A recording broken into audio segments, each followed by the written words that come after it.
This is the Truth Network.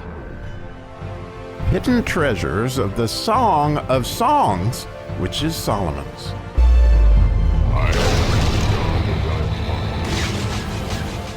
How fun. We get to dig into the Gimel verse of the Gimel chapter, or the third verse of the third chapter in the Song of Solomon today to start the week. How fun. So I'll read it in English. The watchmen that go about the city found me, to whom I said, saw ye him who my soul loveth?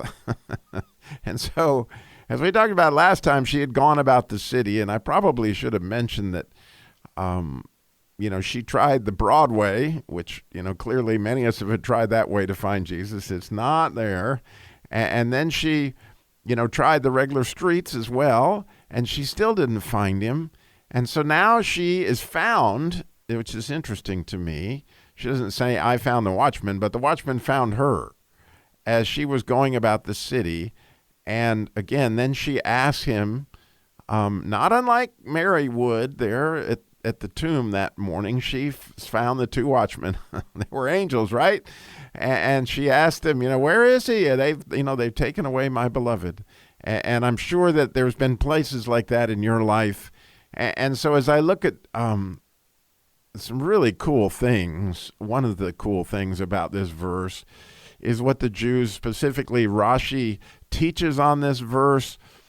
And you have to think through that they see this whole Song of Solomon as an allegory of the journey of Israel in their relationship with God. And so they believe that these two, the watchmen that found the beloved in this particular case, are in fact Moses and Aaron, because they're Zadok, they're righteous ones that go about the city, and they're the ones who, in this case, clearly were with the people looking for God. But they make reference to the 38 years after they didn't go with the spies. You may have noted that the story of the Exodus, it goes on. There's a whole lot of miracles, a whole lot of God involved as they, escape from Egypt, as they go and get the law on Mount Sinai. And then there's the whole golden calf incident, and God shows up, and there's the rebellion. All sorts of things happen. But once the spies come back and they choose not to go, after that point, for 38 years, it's like the story just kind of stops, and you don't hear much. Especially, you don't see the amount of God that you see until near the end, when again Moses and Aaron are dying.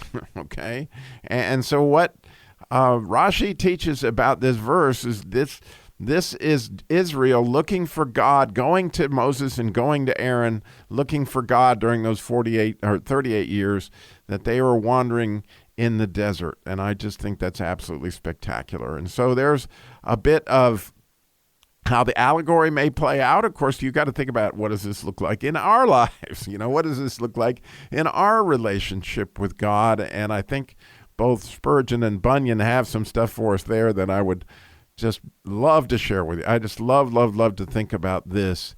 And really about the first three verses all fit into this category that Spurgeon talks about, that there was evening and then there was morning. In other words, it was dark before it was dawn. All right.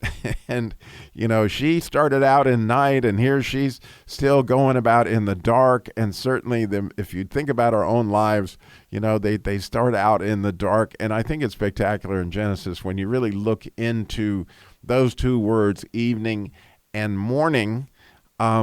There's much to learn, which probably should be a sermon at least a podcast all on its own. Maybe I'll do that at some point in time. But the whole idea of there was evening, in other words, you got dark, and you're looking forward to the morning, and here's the situation we find our bride in this particular day. And then John Bunyan said something that actually Spurgeon loved to quote, and I love to quote it. It's just spectacular. I just came across it recently. It just got in my soul, and you can't make it go away. So I hope you love this as much as I do. But John Bunyan said, that which is last lasts.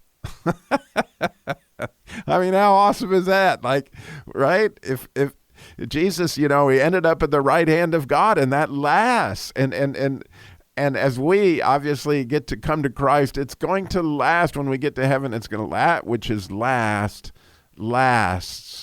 And clearly we don't want to be in that last place where we're separated from God. And so I hope as you're listening to this, you have that relationship with Jesus, and you just think about, here she is, she's in the dark, and she's been found by these watchmen. And so watchmen are people that are obviously protecting the city, or they're going about trying to make sure that people are well and healthy and all that stuff in the city.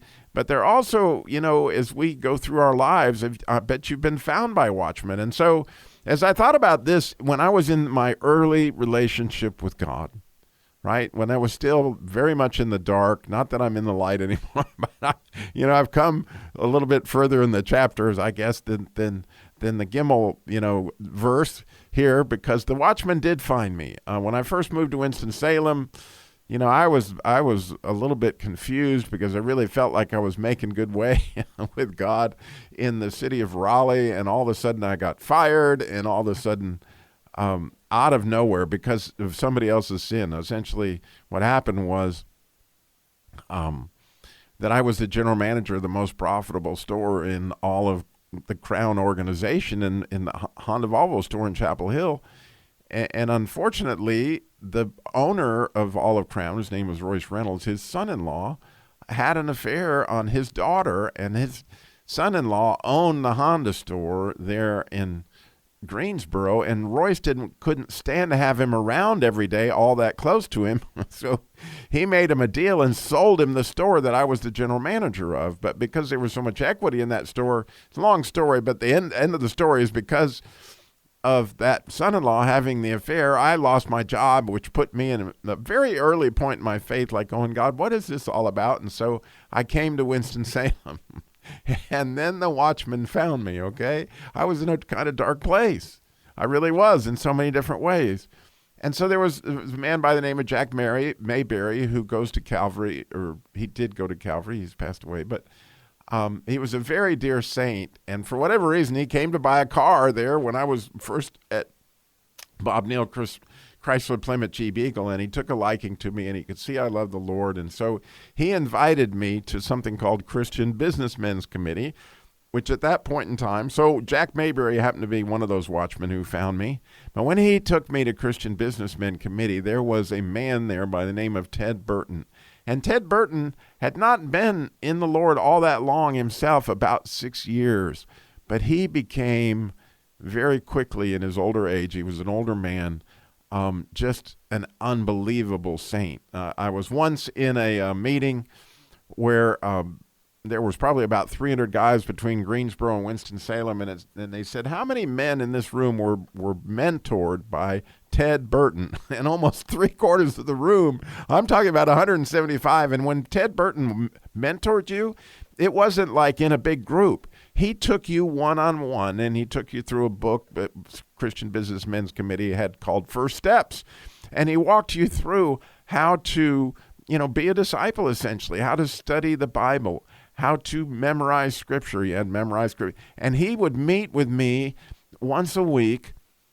He'd go have breakfast with me, or he'd have lunch. He'd come over to the dealership. Whatever Ted did, he met with me, and he taught me so much about being a disciple. He was a watchman, right?